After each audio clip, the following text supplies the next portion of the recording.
Insight ਹਬ ਦੇ ਉੱਤੇ ਤੁਹਾਨੂੰ ਸਾਰਿਆਂ ਨੂੰ ਵੈਲਕਮ ਕਰਦਾ ਮੈਂ ਤੁਹਾਡਾ ਆਪਣਾ ਤਲਹਾ ਸਿਆਲ। ਅੱਜ ਅਸੀਂ ਗੱਲ ਕਰਾਂਗੇ ਕਿ ਰਿਆਸਤ ਕਿਵੇਂ ਬਣਦੀ ਹੈ। ਰਿਆਸਤ ਇੱਕ ਮੁਕੰਮਲ ਨਿਜ਼ਾਮ ਹੁੰਦਾ ਵੇ ਜਿਹਦੇ ਵਿੱਚ ਇੱਕ ਚਾਰ ਉਹਦੇ ਬੁਨਿਆਦੀ ਅਜਜ਼ਾ ਹੁੰਦੇ ਨੇ। ਪਹਿਲਾ ਹੁੰਦਾ ਵੇ ਆਵਾਮ। ਰਿਆਸਤ ਵਿੱਚ ਕੁਝ ਲੋਕ ਹੋਣ ਲਾਜ਼ਮੀ ਨਹੀਂ, ਜੇ ਆਵਾਮ ਨਾ ਹੋਵੇ ਤਾਂ ਰਿਆਸਤ ਵੀ ਨਹੀਂ ਬਣਦੀ। दूसरा ਹੁੰਦਾ ਵੇ ਇਲਾਕਾ। ਇਲਾਕਾ ਰਿਆਸਤ ਦਾ ਇੱਕ ਮੁਕੰਮਲ ਇਲਾਕਾ ਹੋਣਾ ਚਾਹੀਦਾ ਵੇ ਜਿਹਦੇ ਵਿੱਚ ਜ਼ਮੀਨ, ਸਰਹੱਦ ਤੇ ਵਸਾਇਲ ਸ਼ਾਮਲ ਹੋਣ।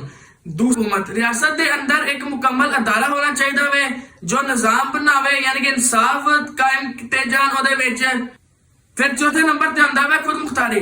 रियासत एक खुद मुख्तार होनी चाहिए जो कि किसी दूसरे मुल्क की मुदाखलत ओदे विच शामिल ना होवे, ओनू कोई दूसरा बंदा आर्डर ना देंदा होवे तां एक खुद मुख्तार रियासत होंदी है। अगर ये चार चीज़ां मुकम्मल नहीं होंदियां तां और रियासत भी मुकम्मल नहीं होंदी। ਤੁਹਾਡੀ ਇਹਦੇ ਬਾਰੇ ਕੀ ਰਾਏ ਹੈ? ਆਪਣੀ ਰਾਏ ਜ਼ਰੂਰ ਦੱਸੋ।